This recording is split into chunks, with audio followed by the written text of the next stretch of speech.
উপস্থিত শিক্ষার্থী বৃন্দ, তোমরা সবাই কেমন আছো? আলহামদুলিল্লাহ। হ্যাঁ, আমিও আল্লাহর রহমতে ভালো আছি, আলহামদুলিল্লাহ। তোমরা স্বাস্থ্যবিধি মেনে চলছো তো? বারবার হাত মুখ বাইরে থেকে এসে হাত মুখ ধুতো করবা, সাবধান থাকবা। বাংলাদেশে মানে করোনার সাথে সাথে আবার এসেছে বন্যাও হয়তো তোমরা অনেকেই ক্ষতিগ্রস্ত হচ্ছ। যাই হোক, তার মধ্যেও তোমরা ভালো আছো, এই জন্য বা আমরা সবাই করোনা মুক্ত এখনও আছি, এই জন্য আল্লাহর কাছে শুকরিয়া স্বরূপ বলি আলহামদুলিল্লাহ। আলহামদুলিল্লাহ। আমি আজকে বেশি অপ্রাসঙ্গিক কথায় যাব না, আমরা প্রথমেই চলে আসবো ক্লাসে। তাহলে আমরা গত ক্লাসে পড়েছিলাম মানে মোটামুটি যে সংজ্ঞাগুলো ছিল এখান থেকে, বিভিন্ন সংজ্ঞা মানে সম্ভাবনার সাথে সম্পর্কযুক্ত যেসব সংজ্ঞা ছিল সেই সংজ্ঞাগুলো গতদিন শেষ করেছি।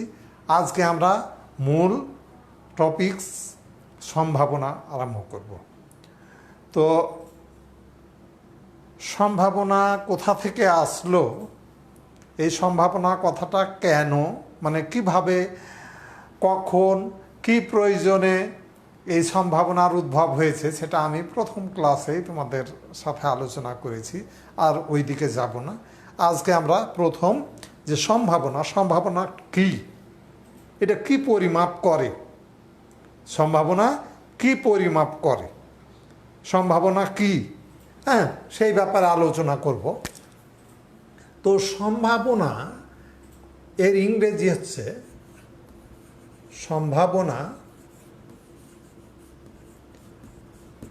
ইংরেজি হচ্ছে প্রবাবিলিটি।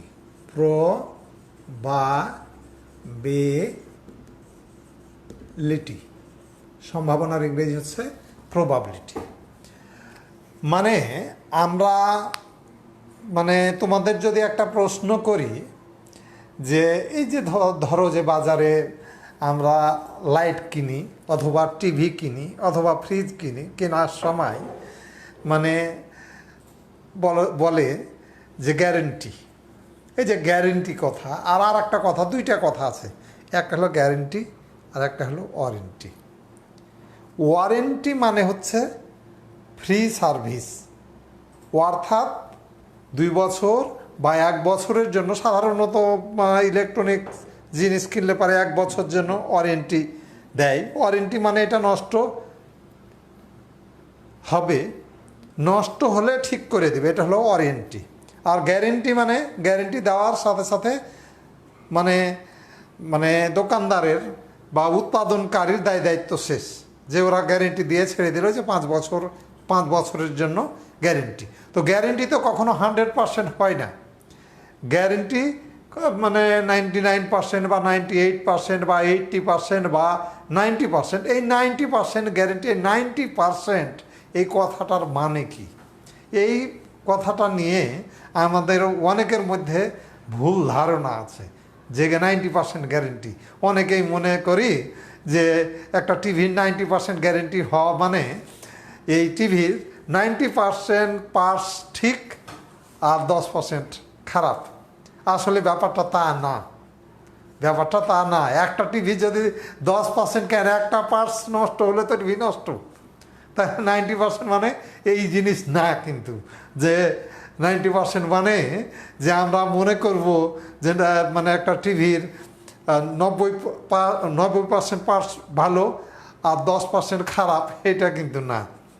মানে 90% মানে যে কোনো একটা কোম্পানি কোনো একদিন যতগুলো দ্রব্য উৎপাদন করে, ধরো যে 1000 দ্রব্য উৎপাদন করেছে, সেই 1000টা দ্রব্যের মধ্যে থেকে 100টা দ্রব্য পরীক্ষা করে দেখলো, করে যদি দেখে 100টা দ্রব্য পরীক্ষা করে যদি আমি 90টা ভালো পাই, তাহলে আমরা বলবো, কোম্পানি বলবে যে 90% গ্যারেন্টি। 90% গ্যারেন্টি দেয় এইভাবে যে মানে আসলে মানে 100টা দ্রব্য তো পরীক্ষা ওরা করে না, 10টা দ্রব্য হয়তো পরীক্ষা করে দেখলো, 10টা টিভি টেস্ট করে দেখলো যে টিভি কেমন আছে, 10টার মধ্যে ধরো যে 10টা টিভির মধ্যে 8টা ভালো পেল, যে 8টার কোনো ত্রুটি নাই, তো এটার মানে হলো 80% গ্যারেন্টি। যদি 9টা ভালো পায় তাহলে বলবে 90% গ্যারেন্টি। তো গ্যারেন্টি মানে এই যে গ্যারেন্টি এই গ্যারেন্টিটাকেই বলা হচ্ছে সম্ভাবনা। মানে কোনো একটি দ্রব্য বা ঘটনা ঘটার নিশ্চয়তার গাণিতিক পরিমাপকে সম্ভাবনা বলে। তোমরা লিখো, তোমরা লিখে নাও, কোন একটি অনিশ্চিত ঘটনা ঘটার নিশ্চয়তার গাণিতিক পরিমাপকে সম্ভাবনা বলে।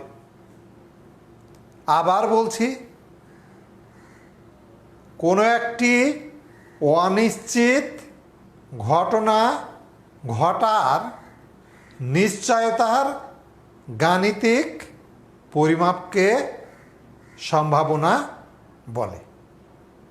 তো এইটা হলো তাত্ত্বিক সংজ্ঞা, এটা তাত্ত্বিক। এখন গাণিতিক সংজ্ঞাটা কি? এই যে নিশ্চয়তাটা আমরা পরিমাপ কিভাবে করব, কোনো একটা ঘটনা ঘটবে না ঘটবে, এটার নিশ্চয়তাটা পরিমাপ করব কিভাবে, সেই পরিমাপ করার হিসাবে এটার আর একটা সংজ্ঞা দেওয়া যায় যে কোনো একটি অনিশ্চিত ঘটনা ঘটার উপায় সংখ্যা, কোনো একটি অনিশ্চিত ঘটনা ঘটার উপায় সংখ্যা, কোনো একটি অনিশ্চিত ঘটনা ঘটার উপায় সংখ্যা এবং দৈব পরীক্ষণ ঘটার উপায় সংখ্যার অনুপাতকে সম্ভাবনা বলে। কোনো একটি অনিশ্চিত ঘটনা ঘটার উপায় সংখ্যা এবং পরীক্ষণ ঘটার উপায় সংখ্যার অনুপাতকে সম্ভাবনা বলে। আমরা ধরে নিলাম যে একটা ঘটনা কোনো দৈব পরীক্ষণের সাথে ধরি কোনো দৈব পরীক্ষণের সাথে সংশ্লিষ্ট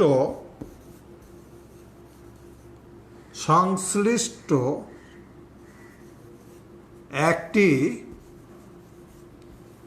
ঘটনা যা ঘটার উপায় সংখ্যা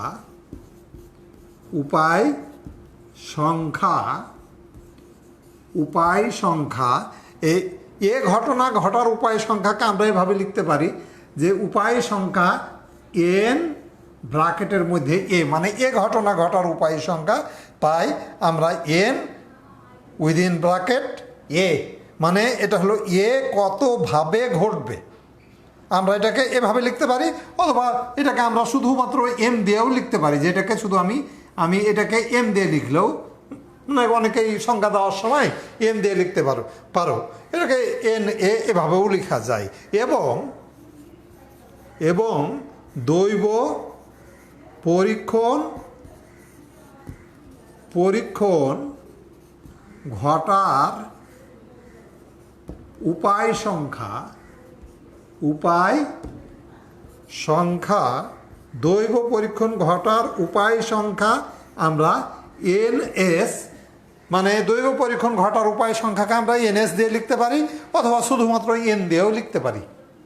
হ্যাঁ, তাহলে অতএব এ ঘটনা ঘটার সম্ভাবনা, তাহলে এ ঘটনা ঘটার সম্ভাবনা এই যে মানে এ ঘটনা ঘটার সম্ভাবনা। এই সম্ভাবনার ইংরেজি যেহেতু প্রবাবিলিটি, এটাকে সংক্ষেপে আমরা পি দিয়ে লিখতে পারি, অথবা এটাকে আমি সম্ভাবনা, এটাকে লিখতে এ ঘটনা ঘটার সম্ভাবনা, এটাকে লিখতে পারি পি ব্র্যাকেটের মধ্যে এ, এটা লিখতে পারি।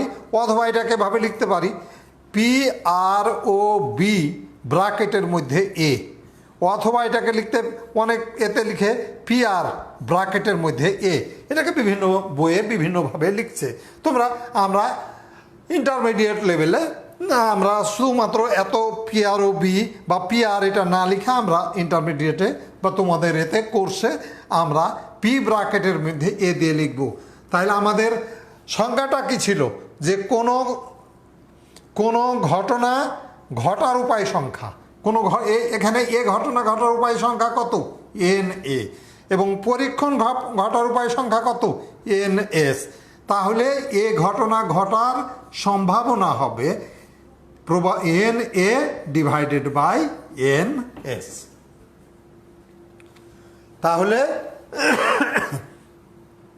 তাহলে আমাদের এ ঘটনা ঘটার সম্ভাবনা হবে, এই সম্ভাবনা ইংরেজি প্রবাবিলিটি, তাই এখানে লিখেছি পি। কার সম্ভাবনা? এ ঘটনা ঘটার, তাই লিখেছি এখানে এ সমান এ ঘটনা কতভাবে ঘটতে পারে ডিভাইডেড বাই পরীক্ষণ কতভাবে ঘটতে পারে। কোনো বইয়ে এটাকে এভাবে না লিখে, যে আমরা বললাম না যে এখানে আমি এ ঘটনা ঘটার সম্ভাবনাকে আমি এম দিয়ে লিখলাম, আর পরীক্ষণকে যদি এন দিয়ে লিখি, তাহলে আমরা সম্ভাবনাকে প্রবাবিলিটি অফ এ সমান এম বাই এন এভাবেও লিখতে পারি। তাহলে সম্ভাবনা কাকে বলে, কিভাবে সম্ভাবনা নির্ণয় করব সেইটা আমি বললাম। আমি আবারও সংজ্ঞাটা বলছি। কোনো ঘটনা ঘটার নিশ্চয়তার গাণিতিক পরিমাপকে সম্ভাবনা বলে। হ্যাঁ, আবার গাণিতিকভাবে বলা যায় কোনো ঘটনা ঘটার উপায় সংখ্যা এবং দৈব পরীক্ষণ ঘটার উপায় সংখ্যার অনুপাতকে সম্ভাবনা বলে। তো এই যে সম্ভাবনা আমরা বললাম, এই সম্ভাবনার যে সংজ্ঞা, এই সংজ্ঞাকে দুই ভাগে ভাগ করা হয়েছে। সম্ভাবনার যে সংজ্ঞা, এই সংজ্ঞাকে দুই ভাগে ভাগ করা হয়েছে। বিভিন্ন সময় বিভিন্ন বিজ্ঞানীরা এই সম্ভাবনা নির্ণয় করার সূত্র দিয়েছেন। তো এই সূত্রের উপর ভিত্তি করে এইটাকে সম্ভাবনাকে দুই ভাগে ভাগ করা যাচ্ছে। সম্ভাবনাকে না, সম্ভাবনার সংজ্ঞাকে। সম্ভাবনা দুই প্রকার না, সম্ভাবনার সংজ্ঞাকে দুই ভাগে ভাগ করা যাচ্ছে। একটা হলো অবরোহী সংজ্ঞা, অবরোহী সংজ্ঞা, সম্ভাবনার অবরোহী সংজ্ঞা। সম্ভাবনার একটা সংজ্ঞা আছে, সেটার নাম হলো অবরোহী সংজ্ঞা, বা এটাকে প্রাচীন সংজ্ঞা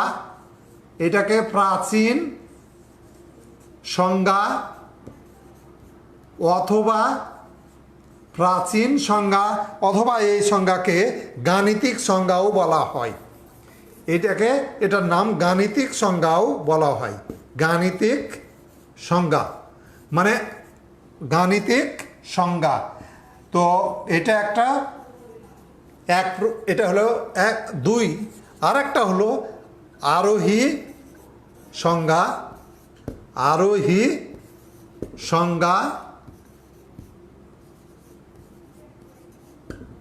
অথবা আধুনিক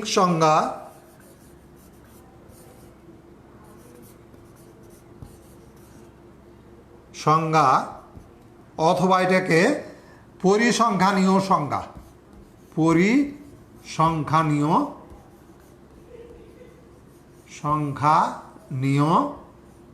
সংজ্ঞা। তাহলে এই সম্ভাবনার সংজ্ঞাকে দুইভাবে, মানে আসলে ব্যাপারটা হলো এরকম যে অন্যান্য সাবজেক্টে, অন্যান্য বিষয়ে বিভিন্ন সংজ্ঞা দেওয়ার সময় এই সময়ের উপর ভিত্তি করে সংজ্ঞাগুলোকে তিন ভাগে ভাগ করা হয়েছে অন্য বিষয়ে। যেমন প্রাচীন, মধ্যযুগীয় এবং আধুনিক।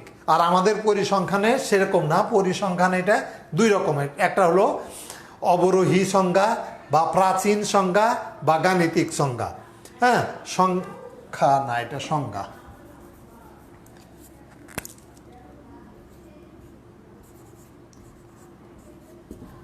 হ্যাঁ, সংজ্ঞা। আর একটা হচ্ছে আরোহী সংজ্ঞা। মানে আমরা যে সংজ্ঞাটা দিলাম কিছুক্ষণ আগে, যে সংজ্ঞাটা দিলাম সেটাই আসলে অবরোহী সংজ্ঞা। তাহলে যদি অবরোহী সম্ভাবনার অবরোহী সংজ্ঞাটি লিখো এরকম যদি বলে, বা অবরোহী সংজ্ঞাটা কি যদি বলে, তাহলে এখানে আমরা বলবো ওই আগের সংজ্ঞাটায়, যে কোনো ঘটনা ঘটার উপায় সংখ্যা এবং দৈব পরীক্ষণ ঘটার উপায় সংখ্যার অনুপাতকে অবরোহী সংজ্ঞা, মানে কোনো ঘটনা ঘটার উপায় সংখ্যা এবং দৈব পরীক্ষণ ঘটার উপায় সংখ্যার অনুপাতকে সম্ভাবনা বলে, এবং এই সংজ্ঞাকে সম্ভাবনার অবরোহী সংজ্ঞা বলে। কি ঠিক আছে? আবার বলছি যে কোনো ঘটনা ঘটার উপায় সংখ্যা এবং পরীক্ষণ ঘটার উপায় সংখ্যার অনুপাতকে সম্ভাবনা বলে, এবং এই সংজ্ঞাকে সম্ভাবনার অবরোহী বা প্রাচীন বা গাণিতিক সংজ্ঞা বলে। তাহলে আমাদের যদি বলে যে সম্ভাবনার অবরোহী সংজ্ঞা কি, তাহলে আমরা তারপর সূত্রে যা লিখেছি সেই সূত্রগুলাই এখানে আসবে। তাহলে এবার আমরা আরোহী সংখ্যা।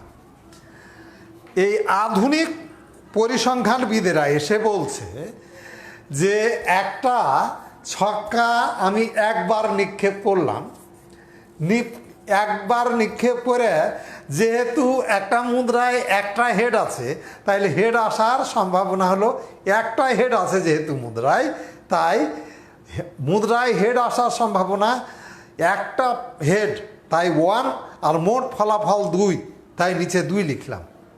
তার মানে এইটার মানে দাঁড়ালো কি, যে হেড পাবার সম্ভাবনা 50%। 50% হওয়া মানে কি, হয় একবার না আসলে পরের বার আসবে, অর্থটা এরকম দাঁড়ায়। এই কারণে আধুনিক যুগের পরিসংখ্যানবিদেরা বলছেন যে না, এইভাবে সম্ভাবনা নির্ণয় করলে হবে না। একটা মুদ্রা একবার নিক্ষেপ করলাম, করে দেখলাম যে উপরে হেড এসছে, তাইলে আমি বলে দিলাম যে যেহেতু একবার হেড এসছে, হ্যাঁ, তাইলে হেড আসার সম্ভাবনা, বা একটা ছক্কা নিক্ষেপ করলে জোড় সংখ্যা পাবার সম্ভাবনা কত, যদি জোড় সংখ্যা পাবার সম্ভাবনা বলে, তাহলে আমরা এই জোড় সংখ্যা পাবার সম্ভাবনা, তাইলে আমরা যে জোড় সংখ্যা, তাইলে একটা ছক্কায় জোড় সংখ্যা আছে 2, 4, 6। তাহলে এখানে এর মধ্যে উপাদান কয়টা আছে? এর মধ্যে উপাদান আছে 3টা, আর NS মানে ছক্কার নমুনা ক্ষেত্রে উপাদান আছে 6টা। তাহলে প্রবাবিলিটি অফ এ মানে হলো NA/NS। তাহলে N এর মান 3 আর NS এর মান হলো, NS মানে 6, তাহলে 6, তাহলে সমান 1/2। তাহলে এইভাবে এখন মানে অবরোহী সংখ্যায় বলছে যে সম্ভাবনা, মানে জোড় সংখ্যা পাবার সম্ভাবনা এটা। কিন্তু আধুনিক যুগের এরা বলছে যে না, একটা ছক্কা নিক্ষেপ করলাম, ওই ছক্কার মধ্যে 3টা জোড় সংখ্যা আছে, তাই লিখলাম উপরে 3, আর মোট 6টা নমুনা ক্ষেত্রে 6টা ফলাফল আছে, তাই আমি 6 লিখলাম। এই সম্ভাবনা এটা হবে না। এই আধুনিক যুগের পরিসংখ্যানবিদেরা বলছে না, সম্ভাবনা নির্ণয় করতে গেলে তোমাকে করতে হবে, জোড় সংখ্যা পাবার সম্ভাবনা যদি নির্ণয় করি, তাহলে আমাকে একটা ছক্কা অনেকবার নিক্ষেপ করতে হবে। অনেকবারের তো কোনো সংজ্ঞা নাই। অনেকবার মানে অনেকবার বলতে, শোনো, অনেকবার বা অসীম, এটা সুনির্দিষ্ট কোনো সংজ্ঞা নাই। অনেকবার বা অসীমের সুনির্দিষ্ট কোনো সংজ্ঞা নাই।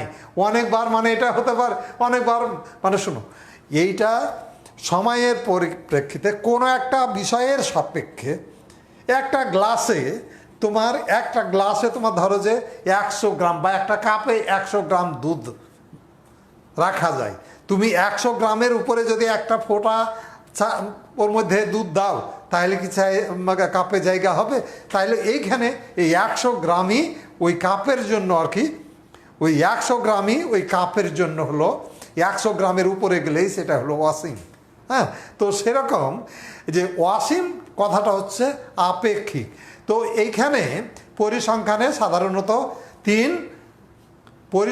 সাধারণত 3 বা তার মানে 30 বা তার উপরে গেলে পারে সেটাকে অসীম বলা হয়। তো এখন বলা হচ্ছে যে একটা ছক্কাকে 25 বার বা 30 বার বা 40 বার বা 50 বার নিক্ষেপ বা 100 বার বা 1000 বার নিক্ষেপ করব, করে ওখানে দেখব যে জোড় সংখ্যা কয়বার পাচ্ছি। বুঝা গেল যে একটা ছক্কা আমরা বা একটা মুদ্রা আমরা অসংখ্য বার নিক্ষেপ করব, করে আমি যে জিনিস পেতে চাচ্ছি সেটা কয়বার আছে সেটা কাউন্ট করব। কাউন্ট করে দেখলাম যে ধরো যে একটা ছক্কা আমি 1000 বার নিক্ষেপ করলাম, করে আমি 1000 বার নিক্ষেপ করে জোড় সংখ্যা পাইলাম আমি 50 বার, জোড় সংখ্যা পাইলাম 50 বার, তাহলে সেই ক্ষেত্রে মানে জোড় সংখ্যা পাবার সম্ভাবনা হচ্ছে 50 ডিভাইডেড বাই 1000 বার, মানে অসংখ্য। তাহলে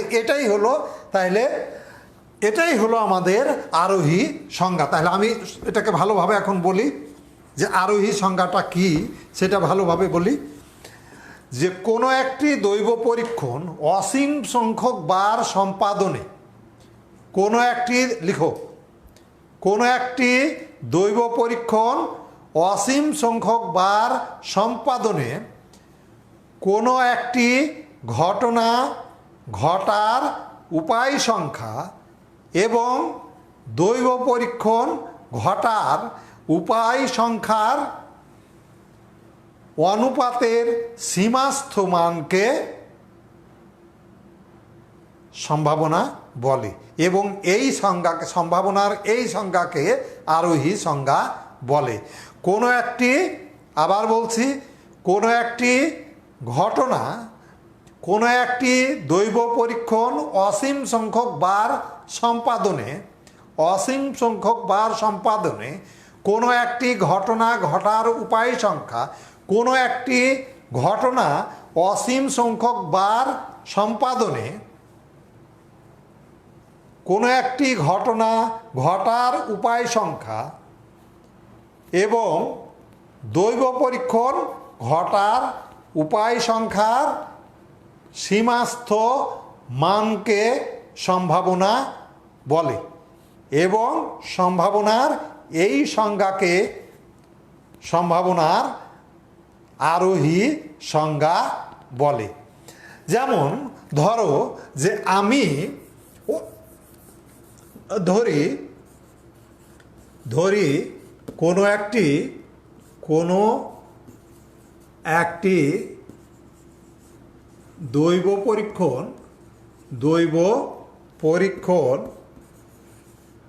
পরীক্ষণ n বার সম্পাদন করা হলো,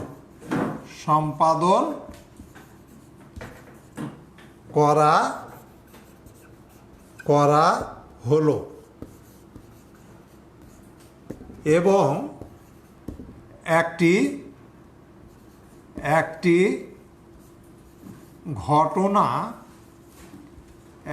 ঘটনা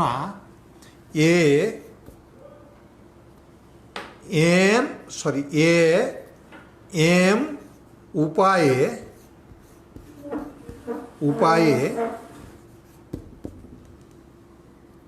ঘটলো একটি ঘটনা।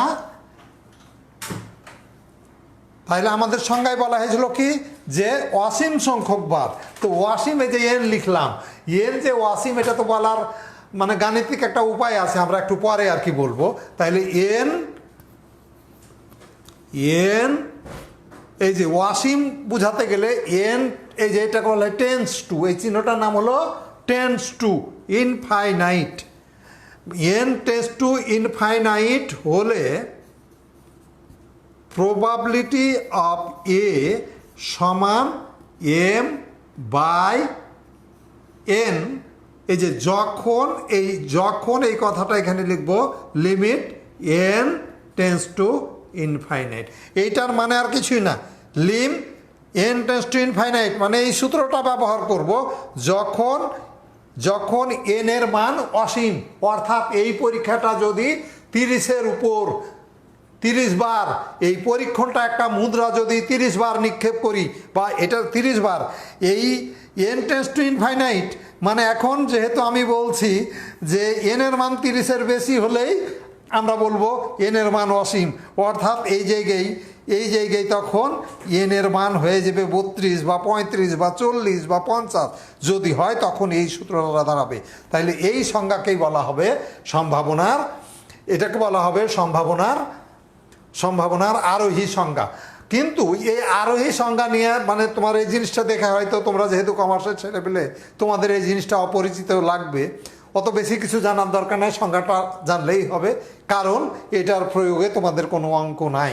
আমরা যে অবরোহীর সংজ্ঞা, মানে অবরোহী সংজ্ঞাকে আবার ব্যবহারিক সংজ্ঞাও বলা হয়, আর এইটার প্রয়োগ নাই। বিজ্ঞানীরা এই কথাটা বলছে, কিন্তু যখন তুমি বাস্তবেই যখন তুমি মুদ্রায় একটা ছক্কায় জোড় সংখ্যা আসার সম্ভাবনা কত তুমি নির্ণয় করবে, কোনো গবেষণা করবে, তখন তুমি ধরো যে 2 দিন 4 দিন বা 5 দিন ধরে একটা ছক্কা বা মুদ্রা তুমি নিক্ষেপ করেই করছো আর কাউন্ট করে তুমি দেখলে ধরো যে 2 দিনে 50,000 বার নিক্ষেপ করে কাউন্ট করে দেখলে যে জোড় সংখ্যা কয়বার আছে, জোড় সংখ্যা যত পেলে তাকে যদি জয়বার নিক্ষেপ করেছো সেটা দিয়ে ভাগ করো, তাহলে যে সংখ্যাটা পাবা। এই জন্য এটা ব্যবহারিক ক্ষেত্রে এটার প্রয়োগ, এই সংজ্ঞার প্রয়োগ নাই। তাহলে আমরা সম্ভাবনা মানে আমরা শিখলাম আজকে যে সম্ভাবনা কাকে বলে, সম্ভাবনার সংজ্ঞা কয়ভাবে দেওয়া হয়েছে সেটা আমরা দেখলাম। এখন আর একটা জিনিস তোমাদের আছে যে শর্তাধীন সম্ভাবনা। শর্তাধীন তোমাদের এই পরীক্ষায় যে এই টাইপের প্রশ্ন আসতে পারে যে সম্ভাবনার আরোহী সংজ্ঞা এবং অবরোহী সংজ্ঞার মধ্যে কি কোনো পার্থক্য আছে? তোমার কয়ে দিবে সম্ভাবনার অবরোহী সংজ্ঞা কি, বা সম্ভাবনার আরোহী সংজ্ঞা কি, এটা তোমার অবজেক্টিভে দিবে নিচের কোনটি সম্ভাবনার অবরোহী সংজ্ঞার সূত্র, কোনটি আরোহী সংজ্ঞার সূত্র, এরকম অবজেক্টিভে আসতে পারে। আর তোমাদের এখান থেকে দুইটার মধ্যে মানে কোনো পার্থক্য আছে কিনা তুমি যে কোনো বইয়েই আর কি মানে পার্থক্য, 2-1টা পার্থক্য আর কি জেনে রাখবে যে এটার মধ্যে কোনো পার্থক্য আছে কিনা। হয় তোমার ওরকম যদি প্রশ্ন দেয় তাহলে 2টা পার্থক্য হয়তো। পার্থক্য কি আসলে? পার্থক্য হলো কি যে মানে অবরোহী সংজ্ঞাটার প্রয়োগ আছে, অবরোহী সংজ্ঞার প্রয়োগ আছে, কিন্তু আরোহী সংজ্ঞার প্রয়োগ নাই।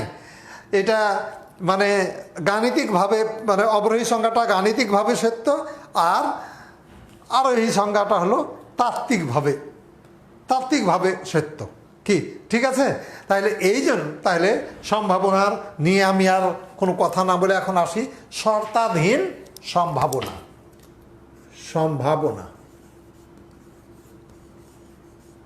সম্ভাবনা এর ইংরেজি হচ্ছে কন্ডিশনাল প্রবাবিলিটি। কন্ডিশনাল প্রবাবিলিটি আমি পুরা লিখলাম না, সংক্ষেপে লিখলাম কন্ডিশনাল প্রবাবিলিটি। আমার বোর্ড ছোট হওয়ার কারণে তোমাদের কন্ডিশনাল প্রবাবিলিটিটা আর পুরা লিখতে গেলাম না। শর্তাধীন সম্ভাবনা, কন্ডিশনাল প্রবাবিলিটি, এটা আবার কি জিনিস?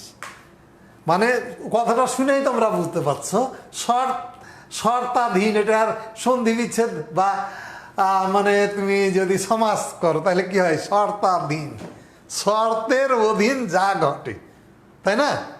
শর্তাধীনের সমাস যদি করো, এখন কোন সমাজটা, যেহেতু আমি বাংলার না, আমি বাংলা বুঝি না, কাজে শর্তাধীন এটাকে সমাস করলে পারে শর্তের অধীন যা ঘটে।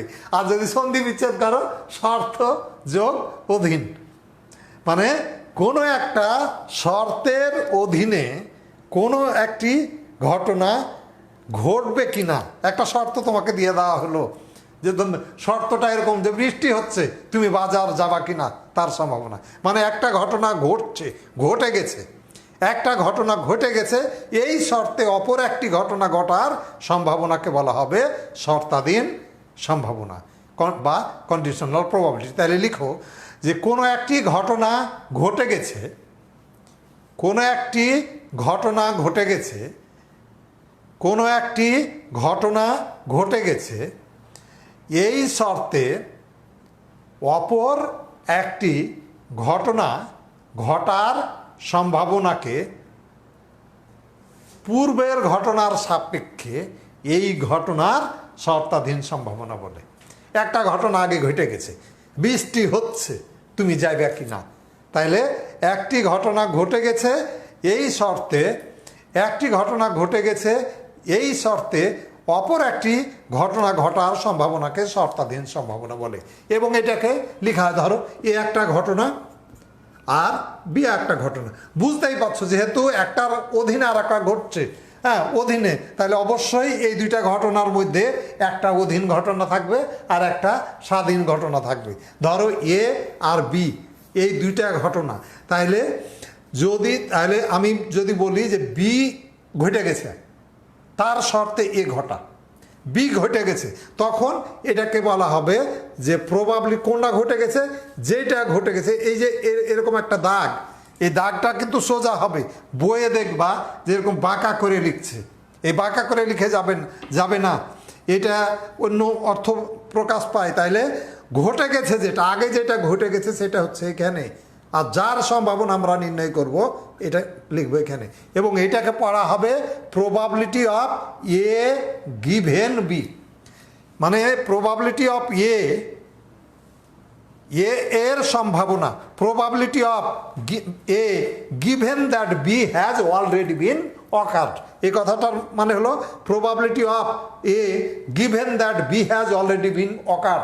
দেখবা বইয়ে এটা ভুল লিখছে, এখানে বইয়ে লিখছে বি গিভেন, মানে নিচে মানে এটার লিখেছে যে প্রবাবিলিটি অফ বি গিভেন এ। যাই হোক, তোমরা কোনো কিছুই লেখার দরকার নাই, এটার মানে তুমি যদি বলো তাহলে সঠিক হলো এটা বি, মানে এটা হলো probability of A given B, মানে প্রবাবিলিটি অফ এ এর সম্ভাবনা given that B has already been occurred. তাহলে এটার সম্ভাবনা নির্ণয় করার সূত্র হচ্ছে যে উপরে হবে A intersection B, probability of A intersection B, আর নিচে মনে রাখো এই এখানে কি আছে বি, তাহলে এইখানে হবে এন বি। তাহলে probability of A given B মানে বি এর শর্তে এ ঘটার সম্ভাবনা হচ্ছে এটা। ওই একইভাবে উল্টা যদি আমি লিখি যে probability of B given A সমান n A intersection B divided by n A. একটা জিনিস খেয়াল করবা যে সবসময় এখানে যেটা থাকবে সেটা নিচে আসবে। আর একটা কথা, আর কি গুরুত্বপূর্ণ কথা বলি, যে এই বি যখন, এই বি ঘটনা যখন এর উপর নির্ভর করবে তখন এটা অর্থপূর্ণ, এটা অর্থ বহন করবে। যখন বি আঞ্জাম, ধরো যে বৃষ্টি, কারেন্ট আছে, আমি ক্লাস নিব, কারেন্ট থাকার শর্তে আমি ক্লাস নিচ্ছি, আমি ক্লাস নিব বলে কারেন্ট থাকবে, এরকম কি হয়? তাহলে এটার মানে যে আমাদের যদি এরকম হয় যে এ আর বি এর মধ্যে যদি বি আগে ঘটে তখন এই সম্ভাবনা নির্ণয় করব। যদি এরকম হয় যে এ আগে ঘটেছে, আমি অঙ্ক যখন করছি, অঙ্ক করেই আমি বুঝতে পারছি যে আমার এ আগে ঘটেছে। যদি আমি বুঝতে পারি যে বলা হলো একটি পাত্র থেকে আমি দুটি বল উঠিয়ে আমার কাছে রাখলাম, তারপর বললাম যে তুমি দুইটা বল উঠাও, তাহলে আমি যে উঠিয়ে রাখলাম এটাকে যদি এ ধরি আর তোমার উঠাটাকে যদি বি ধরি, তখন আমার উঠাটা যদি আমি বলছি যে এ, মানে আমি উঠিয়ে রেখেছি আগে, তখন এই সম্ভাবনা আমরা নির্ণয় করব। কি বুঝতে পারলে? তো এখন আর যদি এরকম হয় যে এ বি এর উপর নির্ভর করছে, তখন এই সূত্র শুধু ব্যবহার হবে। কিন্তু উল্টা দিকে যদি আমরা বলি যে বি এর উপর নির্ভর করছে, তখন এটা দুইটাই আমাদের সব সময় প্রয়োজন হবে না। যদি যদি বি যদি এ বি এর উপর নির্ভর করে তখন এই সংজ্ঞাটা আসবে, যদি বি এর উপর নির্ভর করে তাহলে এই সংজ্ঞা। আর যদি এরকম হয় যে পরস্পর উপর নির্ভর করছে, এরকম যদি হয় এ বি এর উপর বি এর উপর এরকম যখন নির্ভর করবে তখন দুইটাই সূত্র ব্যবহার করব। এবং সেই ক্ষেত্রে অন্য একটা আসবে আর কি, সূত্র আসবে বেজ থিওরেম বলে, ওই থিওরেমের সাহায্যে আমরা অঙ্ক করব, এই সূত্র তখন আমরা ব্যবহার করব না। তাইলে আমাদের শর্তাধীন সম্ভাবনা কি সেটা গেল। আর তার সাথে সাথেই আমাদের মোটামুটি এখানে যে সব সংজ্ঞা ছিল সেই সংজ্ঞাগুলা বলা শেষ হয়ে গেল। এখন আমাদের এই সম্ভাবনার জন্য কিছু উপপাদ্য আছে। সেই উপপাদ্যগুলা আগে উপপাদ্য আকারে আসতো, যে প্রমাণ করো যেটা, কিন্তু এখন আর মানে ওইভাবে প্রশ্ন আসে না। তো এখানে এই সম্ভাবনার জন্য, সম্ভাবনার ক্ষেত্রে যতগুলো বৈশিষ্ট্য, দুইটা সূত্র আছে, দুইটা ধর্ম আছে, দুইটা সূত্র আছে। সম্ভাবনার দুইটা সূত্র আছে, সম্ভাবনার দুটি সূত্র আছে, দুটি সূত্র। একটাকে বলা হয় সম্ভাবনার যোগ সূত্র,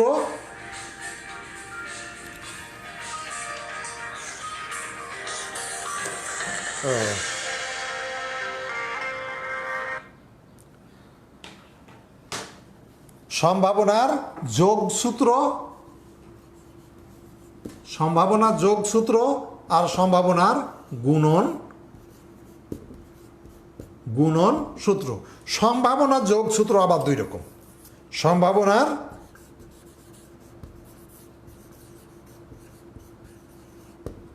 যোগ সূত্র, আগে এই সূত্রগুলা কি, মানে আগে প্রশ্ন আসতো যে সম্ভাবনার যোগসূত্রটি বিবৃতি সহ প্রমাণ করো। এখন তোমাদের এরকম প্রশ্ন আসবে না, প্রমাণ করতে দিবে না, প্রমাণ তোমাদের এখন নাই। এখন জাস্ট যোগসূত্রটা কি সেটা গাণিতিকভাবে এবং তাত্ত্বিকভাবে কি সেটা তোমাদের জানতে হবে। তাহলে সম্ভাবনার যোগসূত্র আবার দুই রকম। সম্ভাবনার যোগসূত্র বর্জনশীল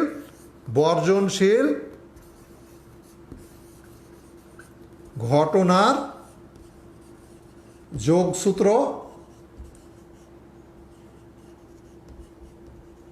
বর্জনশীল ঘটনার যোগসূত্র, আর দুই নম্বর অবর্জনশীল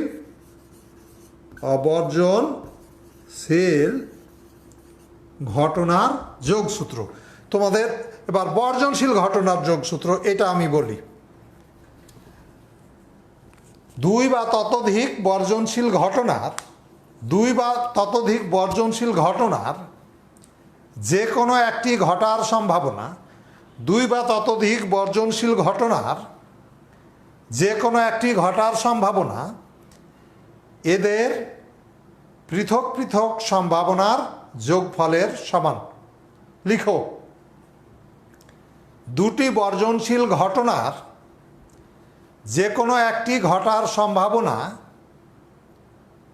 এদের পৃথক পৃথক সম্ভাবনার যোগফলের সমান। তোমরা এই পৃথক পৃথক সম্ভাবনার না বলে এরকম বলতেও পারো যে পৃথক পৃথকভাবে ঘটার সম্ভাবনার যোগফলের সমান, এভাবে বলতে পারো। আর না বললেও সিম্পলি এভাবে বললেও সমস্যা নাই। আবার বলছি যে দুটি বর্জনশীল ঘটনার যে কোনো একটি ঘটার সম্ভাবনা এদের পৃথক পৃথক সম্ভাবনার যোগফলের সমান, অথবা পৃথক পৃথকভাবে ঘটার সম্ভাবনার যোগফলের সমান, এই দুভাবে বলতে পারো আর কি। এখন তোমাদের এর সাথে আর একটা কথা আমি আর কি বলে নিই, যে তোমাদের যখন অঙ্ক করবা তোমাদের কিছু নোটেশান আমাদের ব্যবহার করব। সেই নোটেশানগুলো তোমরা 9-10-এ শিখেছো। ইউনিয়ন আর ইন্টারসেকশন, ইউনিয়ন সংযোগ সেট আর ছেদ সেট, এরকম দুইটা সেট তোমরা পেয়েছো আর কি, যে সংযোগ সেট আর ছেদ সেট এরকম পেয়েছ। তো সেটের সাথে আমাদের একটু পার্থক্য আছে, যে আমাদের এখানে যদি অঙ্ক যখন করব, অঙ্কে যদি বা অথবা যে কোনো এই কথাগুলা বা অথবা যে কোনো এই তিনটা কথার মধ্যে অঙ্কে যে কোনো একটা যদি থাকে তাহলে এই ইউনিয়ন সাইন ব্যবহার করব। যেমন এ অথবা বি, তখন আমি লিখব এ ইউনিয়ন বি। যদি এ বা বি, তখন বলবো এ ইউনিয়ন বি। যদি বলি এ ও বি এর মধ্যে যে কোনো একটি, তখন বলবো এ ইউনিয়ন বি। কি বোঝা গেল? যেমন আমি সংজ্ঞায় কি বলেছি, দুই বা ততোধিক ঘটনার যে কোনো একটি ঘটার সম্ভাবনা, এই যে কোনো একটি, তাহলে কোন চিহ্ন ব্যবহার করব? কি ব্যবহার করব আমরা? তাহলে আমরা কি ব্যবহার করব? যেহেতু যে কোনো আছে, হ্যাঁ, বা যদি বলতো এ বা বি, তাও আমরা ওখানে ইউনিয়ন ব্যবহার করতাম। যদি বলতাম এ অথবা বি, অঙ্ক যখন করব তখন এই বা অথবা যে কোনো এই কথাগুলো তোমার অঙ্ক করার সময় আসবে, দেখবা যে বারবার এটা ব্যবহার করবা। তাহলে এখানে আমার যদি এ আর বি দুইটা বর্জনশীল আমি কথা যেটা বলেছি, তাহলে অর্থাৎ এ ও বি দুটি বর্জনশীল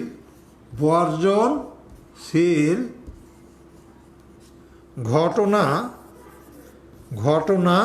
হলে, বর্জনশীল ঘটনা হলে আমরা কি বলেছি, যে এ ও বি এর মধ্যে যে কোনো একটি, তাহলে ঘটার সম্ভাবনা, যে কোনো একটি ঘটার, কার এ আর বি এর মধ্যে এই যে কোনোর চিহ্ন দিলাম বি। তাহলে কি বলা হয়েছে সংজ্ঞা? আমরা বিবৃতিতে কি বলেছি, যে দুই বা ততোধিক ঘটনার যে কোনো একটি ঘটার সম্ভাবনা, যে কোনো একটি ঘটার সম্ভাবনা, এদের পৃথক পৃথক সম্ভাবনা, মানে এর সম্ভাবনা প্লাস বি এর সম্ভাবনা, এইটা। অথবা যদি আমার তিনটা ঘটনা হয় এরকম, probability of A union B union C, সেই ক্ষেত্রে আমরা probability of A plus probability of B plus probability of C, চারটা হতে পারে। যদি এ বি সি ডি হয় তাহলে probability of A plus probability of B plus probability of C plus probability of D. কি বোঝা গেল?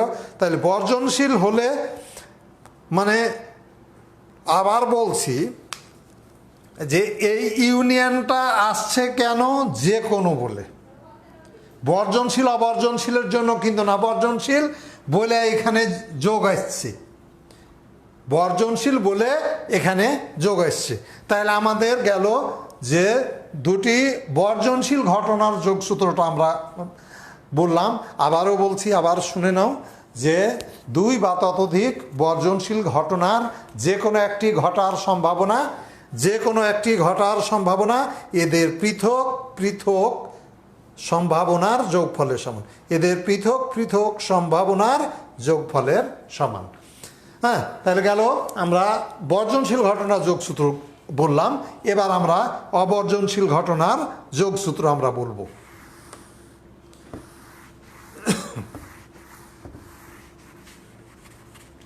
আমার এটা হয়ে গেল, বর্জনশীল ঘটনার যোগসূত্র আমি বললাম।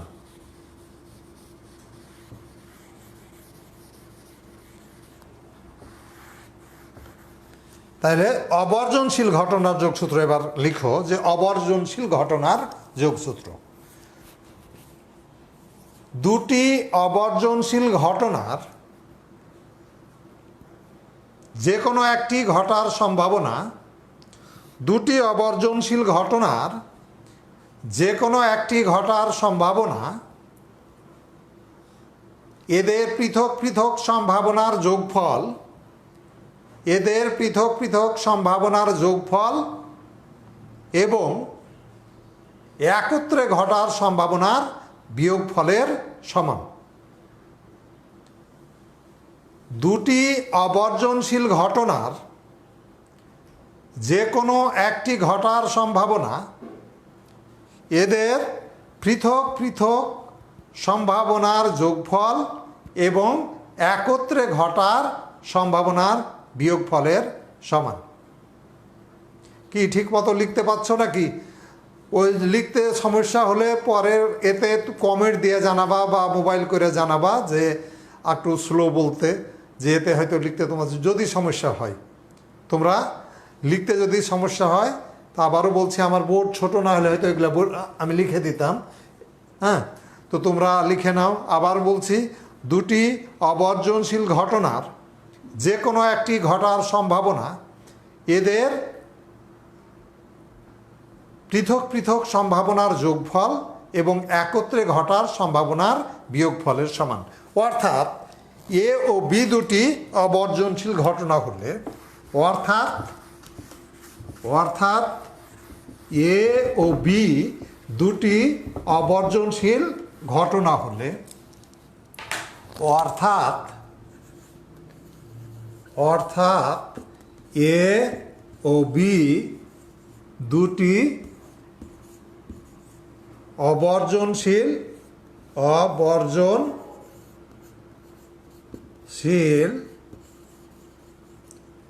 ঘটনা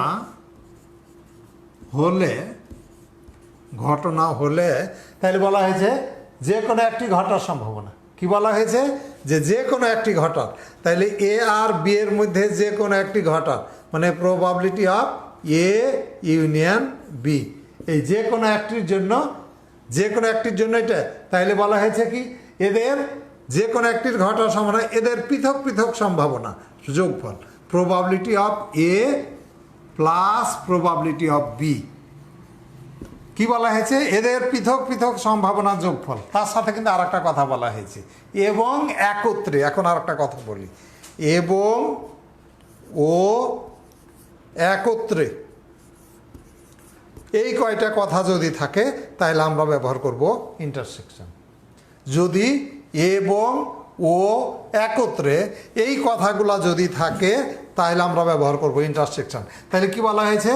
যে এদের পৃথক পৃথক সম্ভাবনার যোগফল এবং একত্রে ঘটার সম্ভাবনা, এটা হলো একত্রে। এ আর বি একত্রে হলো এটুকু হলো এ আর বি একত্রে। হ্যাঁ, তাহলে probability of A union B সমান probability of A plus probability of B minus probability of A intersection B. যদি তিনটা ঘটনা হয়, তিনটা ঘটনা হলে অত সহজে বলা যায় না, যার জন্য আমি এই সংজ্ঞায়ভাবে লিখিনি। দুইটার জন্য সংজ্ঞায় লিখলেই হবে। যে তাহলে যদি তিনটা ঘটনা হয় তাহলে probability of A union B union C এটা সমান হবে probability of A plus probability of B plus probability of C minus probability of A intersection B minus probability of A intersection C minus probability of B intersection C plus probability of A intersection B intersection C। ওই কারণে তোমার দুইটার জন্য আমি সংজ্ঞা বলার সময় দুইটার জন্য বলেছি। তাহলে এটা যদি তিনটার জন্য আমি বলি তাহলে সংজ্ঞাটা বলা একটু কষ্টকর হয়ে যাবে না?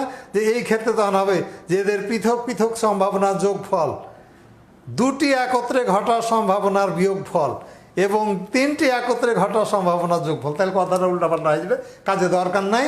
দুইটার জন্য যে সূত্র সেটাই বিবৃত করবে। আর তিনটার জন্য যদি বলে যে যোগ সূত্রটি লিখো বা বিবৃত করো তাহলে এটা লিখবে যে এ বি সি তিনটি অবর্জনশীল ঘটনা হলে probability of A union B union C সমান এই তিনটার জন্য এই সূত্রটা বলে দিবে।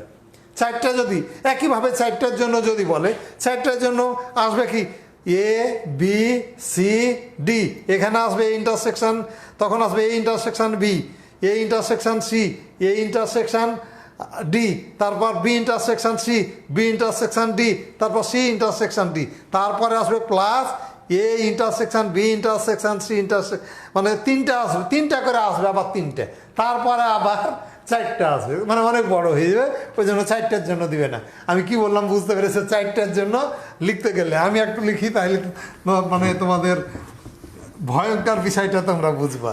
যে প্রবাবিলিটি অফ যদি এরকম থাকে যে A union B union C union D যদি হয়, তখন প্রথমে একটা একটা করে probability of A plus probability of B plus plus probability of C plus probability of D, এই একটা গেল। এবার দুইটা করে লিখো, probability of A intersection B, probability of A intersection C, probability of A intersection D, এর সাথে গেল এবার minus probability of B intersection C minus probability of B intersection D minus probability of C intersection D, দুইটা করে গেল। তারপরে এবার তিনটা করে নাও, এবার মাইনাস গেল, তাহলে প্রথমে গেছে প্লাস, তারপর এখানে মাইনাস, তারপর আবার প্লাস হবে, আবার প্লাস হবে। কীরকম? Probability of A intersection B intersection C plus probability of A intersection B intersection D plus A শেষ হয়ে গেল। এবার বিকে ধরো, যে probability of B plus probability of B intersection C intersection D, B দিয়ে হয়ে গেল, তারপর plus A C D, probability of A intersection C intersection D গেল, প্লাস তারপর আবার মাইনাস আসবে শেষে, probability of A intersection B intersection C intersection D.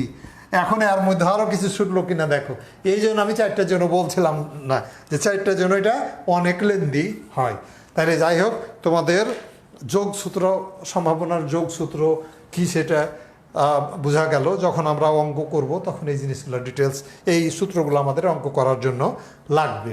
হ্যাঁ, এরপর আমাদের আসছে গুণন সূত্র, সম্ভাবনার গুণন সূত্র।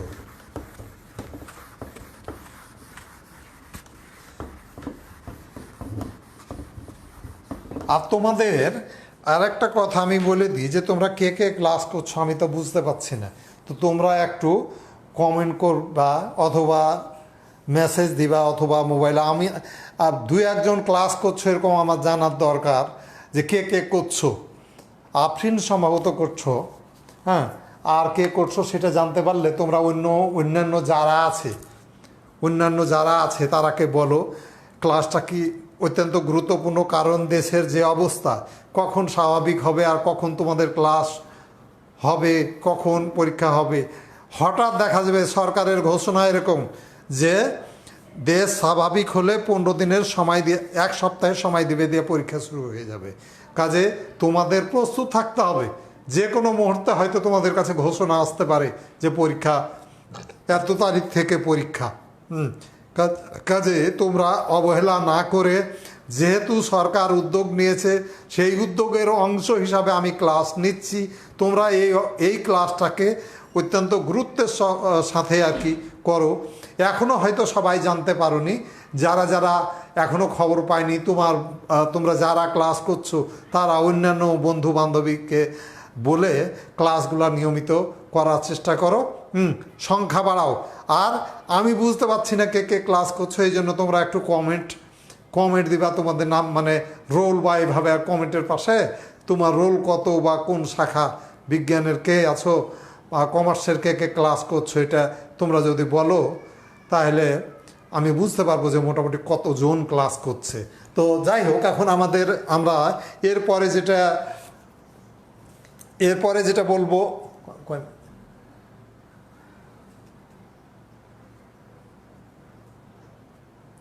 সরি একটু দাঁড়ান।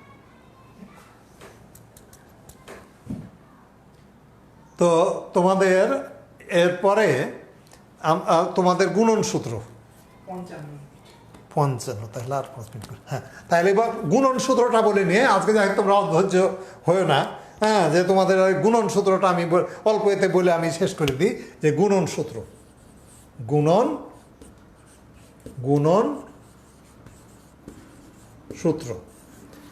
সূত্র। তাহলে এই গুণন সূত্র আবার দুই রকম, একটা হলো স্বাধীন ঘটনার গুণন সূত্র, স্বাধীন ঘটনার গুণন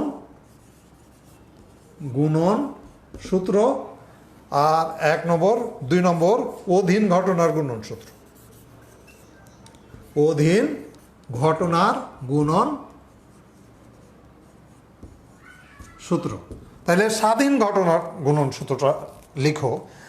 2 বা ততোধিক স্বাধীন ঘটনা একত্রে ঘটার সম্ভাবনা, 2 বা ততোধিক স্বাধীন ঘটনা একত্রে ঘটার সম্ভাবনা এদের পৃথক পৃথক সম্ভাবনার গুণফলের সমান। 2 বা ততোধিক স্বাধীন ঘটনা, ওখানে ছিল যে কোনো একটি, আর এখানে হলে একত্রে। 2 বা ততোধিক স্বাধীন ঘটনা একত্রে ঘটার সম্ভাবনা এদের পৃথক পৃথক সম্ভাবনার গুণফলের সমান। 2 বা ততোধিক স্বাধীন ঘটনা একত্রে ঘটার সম্ভাবনা এদের পৃথক পৃথক সম্ভাবনার গুণফলের সমান। অর্থাৎ এ ও বি, অর্থাৎ এ ও বি দুটি স্বাধীন ঘটনা হলে, স্বাধীন ঘটনা হলে, স্বাধীন ঘটনা হলে মানে প্রবাবিলিটি অফ, কি বলা হয়েছে, দুটি স্বাধীন ঘটনা একত্রে, একত্রেটাকে কিভাবে লিখব, একত্রে মানে এ ইন্টারসেকশন বি, 3টা ঘটনা একত্রে, তাহলে A intersection B intersection C, 4টা হলে A intersection B intersection C intersection D. কি ঠিক আছে?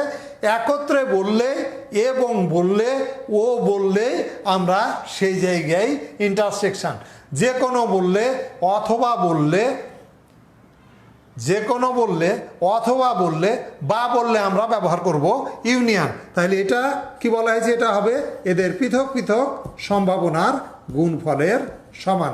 মানে যদি 3টা ঘটনা হয় তাহলে probability of A intersection B intersection C সমান probability of A into probability of B into probability of C. এই একইভাবে যদি এ বি সি ডি হয় তাহলে আমরা এই গুণ আকারে লিখতে পারবো। এ হলো স্বাধীন ঘটনার গুণন সূত্র। এরপর আমরা বলবো অধীন ঘটনার গুণন সূত্র। স্বাধীন ঘটনার গুণন সূত্র গেল, এবার অধীন ঘটনার গুণন সূত্রটা লিখো। হ্যাঁ চলছে। হ্যাঁ তাহলে দুটি, আবার বলছি, এখানে সম্ভবত নেটের ডিস্টার্ব করছিল, আমি আর একবারে এটা বলছি যে দুটি অধীন ঘটনা একত্রে ঘটার সম্ভাবনা এদের পূর্বে সংঘটিত ঘটনার সম্ভাবনা এবং পরবর্তী ঘটনার শর্তাধীন সম্ভাবনার গুণফলের সমান। অর্থাৎ এ ও বি যদি দুটি, মানে এখানে যদি এরকম হয় যে প্রবাবলি এ আর বি, তাহলে একত্রে মানে এ ইন্টারসেকশন বি। এখন এইটা সমান, এখন শোনো, অঙ্ক যখন করবা বা এই সূত্রটা যখন লিখবা, প্রথম প্রশ্ন হবে যে এ আর বি এর মধ্যে কোনটা আগে ঘটছে। কোনটা আগে ঘটছে তোমাকে অঙ্ক থেকে বুঝতে হবে। আগে আছে বলে এটাকে আগে ঘটছে আমরা বলবো না, এখানে অঙ্ক থেকে আমাকে বুঝতে হবে যে কোনটা আগে ঘটছে। অঙ্কে তোমার দেওয়া থাকবে, সে কন্ডিশন থেকে আমরা বুঝতে পারবো যে কোনটা আগে ঘটছে। তাহলে যদি এ আগে ঘটে, যদি, তাহলে আমরা বলেছি কি যে যেটা আগে ঘটেছে তার সম্ভাবনা, এ যদি আগে ঘটে তাহলে প্রবাবিলিটি অফ এ ইন্টু পরে যেটা ঘটছে, তাহলে প্রবাবিলিটি অফ বি গিভেন এ। বলেছি যে যেটা আগে ঘটেছে তার সম্ভাবনা এবং অপর ঘটনার শর্তাধীন সম্ভাবনা। যদি এখানে মানে এখানে যদি এ আগে ঘটলে এটা এ পূর্বে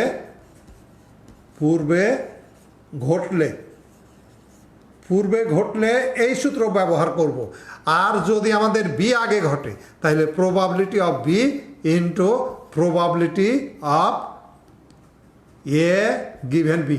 শুনো, এই গিভেনটা এখানে বাঁকা হয়ে গেছে, এটা বি, হ্যাঁ শোনো, যে এই যে গিভেন, এটা এই দুইটা কিন্তু একসাথে হবে না, যে এটা সমান এটা, এটার মানে তো দাঁড়ায় যে এটা সমান এটা, এটা সমান এটা কিন্তু না, এটা সমান এটা কিন্তু না, মানে এটা সমান হয় এটা হবে, অথবা এটা সমান এটা। আমি বলেছি যে যদি এ আগে ঘটে তাহলে এই সূত্র ব্যবহার করব, আর যদি বি আগে ঘটে, পূর্বে ঘটলে, বি যদি পূর্বে ঘটলে এই সূত্র ব্যবহার করব, পূর্বে ঘটলে আমরা এই সূত্র ব্যবহার করব।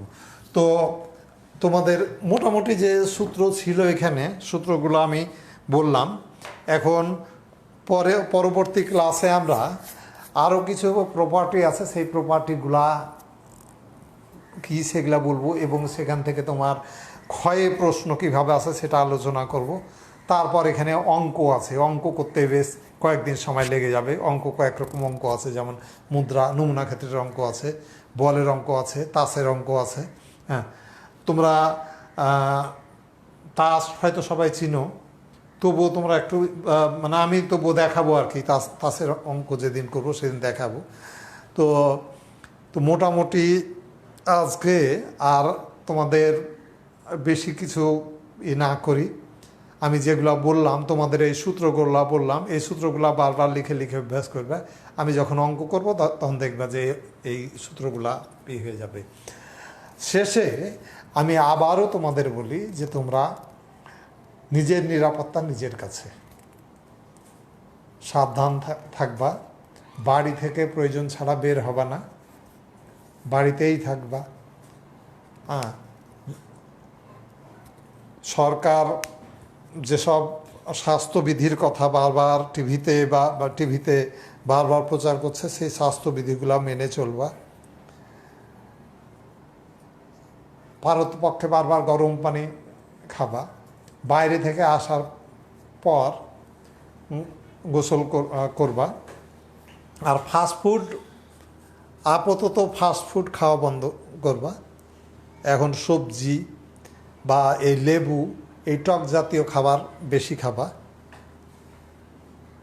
পরিবারের সবাইকে এই মানে স্বাস্থ্যবিধির কথা বলবা, তারা যেনই করে চলে। বাবা মার সাথে ভালো ব্যবহার করবা। এই বলে আজকের মতো তোমাদের সাথে এই ক্লাস শেষ করছি। তোমরা অন্যান্য বন্ধুবান্ধব যারা আছে তারাকে তোমরা, আবারও বলছি যে তোমরা তাদের প্রত্যেককে বলো এই ক্লাসগুলা করতে বলো। হ্যাঁ, পরে হয়তো যখন ক্লাস শুরু হয়ে যাবে, তোমাদের ম্যানুয়ালি ক্লাস শুরু হবে, তখন কিন্তু আমি এগুলো আর পড়াবো না। আমি এখানে যেগুলো পড়াচ্ছি, ম্যানুয়ালি ক্লাস শুরু হলে তখন আমি তারপর থেকে ক্লাস নিব। এই কারণে তোমাদের আবারও বলছি, বারবারও বলছি, তোমার বন্ধু বান্ধবী যারা আছে প্রত্যেককে বলো যে ক্লাস শুরু হয়ে গেছে, ক্লাস চলছে, এই ক্লাসগুলা করতে বলো। ক্লাসগুলা ঠিকমতো করো, মনোযোগ দিয়ে করো তোমরা। আর ওই যে বললাম যে তোমরা কমেন্ট বা তুমি শেয়ার করলে পারে তোমার অন্য বন্ধু বান্ধব যারা আছে, হ্যাঁ, তারা হয়তো তোমার এই মানে ক্লাসগুলা ফলো করতে পারবে। এতে তারাও হয়তো কেউ হয়তো এটা নাওই করতে পারে। আর তোমার রাজশাহী, আবারও বলি যে তোমরা এই ক্লাসগুলা করার জন্য তোমরা রাজশাহী বিশ্ববিদ্যালয় স্কুল গ্রুপে দ্রুত তোমরা জয়েন করো। এবং আমি আবারও বলছি যে আমি তোমাদের সপ্তাহে 3 দিন ক্লাস নিচ্ছি 5টার সময়, সেটা হচ্ছে রবি, মঙ্গল, বৃহস্পতি। তো ঠিক আছে, তোমরা সবাই ভালো থেকো। হ্যাঁ, ভালো থেকো, সুস্থ থেকো। এই করে আজকের মতো শেষ করছি। খোদা হাফেজ।